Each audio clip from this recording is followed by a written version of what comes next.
Assalamualaikum warahmatullahi wabarakatuh.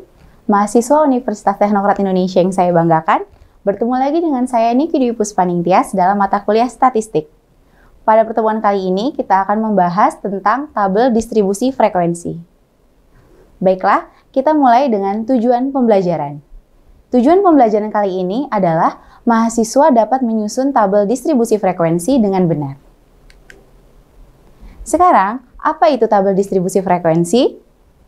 Tabel distribusi frekuensi adalah penyajian data statistik berkelompok dalam bentuk tabel di mana setiap data dikelompokkan dalam kelas interval. Nah, jadi apabila nanti kalian akan mengelompokkan data-data yang berinterval dalam sebuah tabel, itu ada tata caranya, yaitu dalam tata cara tabel distribusi frekuensi. Nah, berikut adalah tata caranya. Pertama, tentukan data terendah dan data tertinggi. Setelah itu, hitung rentang, yaitu data tertinggi dikurangi dengan data terendah. Nah, rumusnya bisa kalian lihat dalam slide berikut. Selanjutnya, hitunglah banyaknya kelas dengan aturan Sturges, yaitu banyaknya kelas sama dengan 1 ditambah 3,3 log N. Nah, N di sini adalah banyaknya sampel, banyaknya anggota sampel atau banyaknya anggota data. Ya. Jadi, dalam penghitungannya kalian bisa menggunakan kalkulator, langsung saja kalian ketik 1 ditambah 3,3 log N. Nah, N itu banyaknya data nanti, ya.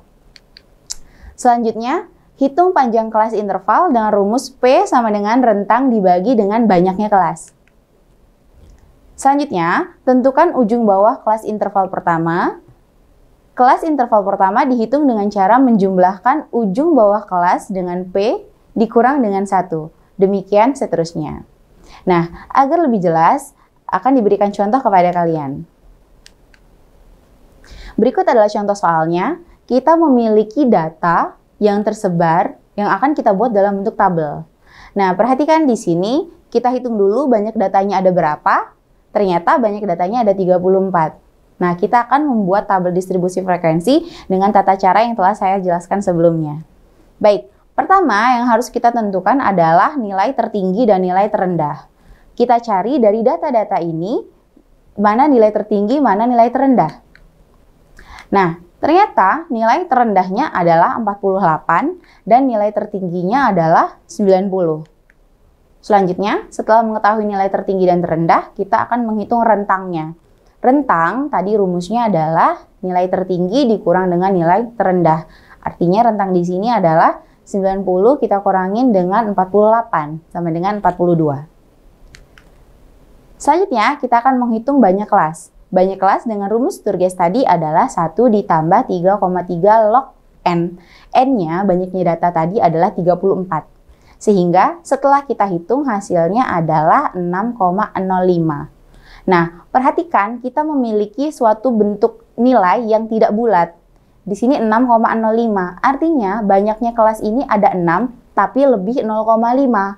Artinya kalau kita buat 6, banyaknya kelasnya 6 itu kurang. Nah, dalam kasus seperti ini kita selalu bulatkan ke atas. Jadi apabila 6,05 atau 6, berapapun, 01, 03, 9 pun kita harus bulatkan dia ke 7.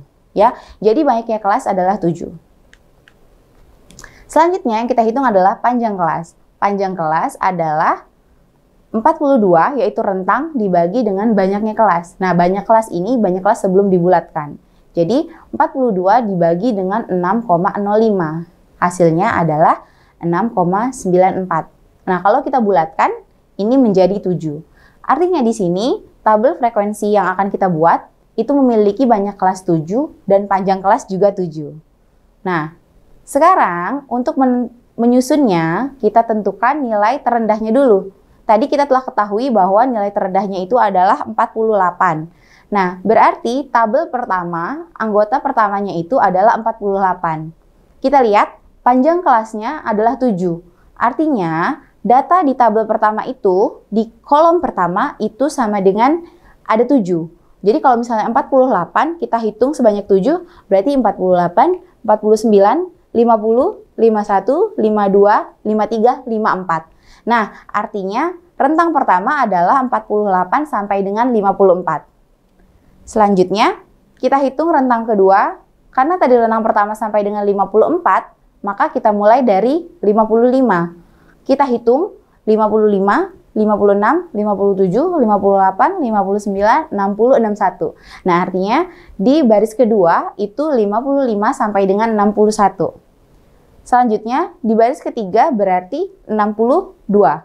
62 bisa kita hitung manual atau seperti kita lihat dengan tata cara sebelumnya, kita tambahkan dengan P dikurang 1. P-nya tadi kan 7 panjang kelasnya, berarti 7 dikurang 1 sama dengan 6. Berarti bisa kita tambahkan saja 62 ditambah 6 sama dengan 68. Tanpa menghitung manual, kita sudah tahu bahwa di baris berikutnya adalah 62 sampai dengan 68. Dan seterusnya 69 sampai dengan 75, 76 sampai 82, 83 sampai 89, dan yang terakhir adalah 90 sampai dengan 96. Nah, kalau kita lihat banyaknya kelas di sini ada 7. Jadi kelas yang pertama itu 48 sampai dengan 54, sampai dengan kelas yang ke-7 itu adalah 90 sampai dengan 96. Nah, setelah kita memiliki frekuensi-frekuensi ini, setelah kita memiliki nilainya, kita tentukan frekuensinya. Nah, jadi kita lihat kelas pertama itu nilainya adalah 48 sampai dengan 54. Kita lihat lagi di soal, ada berapa data yang terlibat di dalam interval ini, dari interval 48 sampai dengan 54. Ternyata setelah kita hitung ada 1.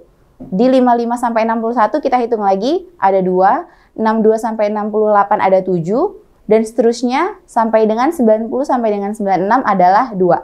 Nah, kalau kita totalkan frekuensi ini, maka semuanya adalah 34. Baiklah, sekian pertemuan kita pada hari ini. Semoga materi yang kita pelajari dapat dipahami. Terima kasih semuanya. Saya akhiri. Wassalamualaikum warahmatullahi wabarakatuh.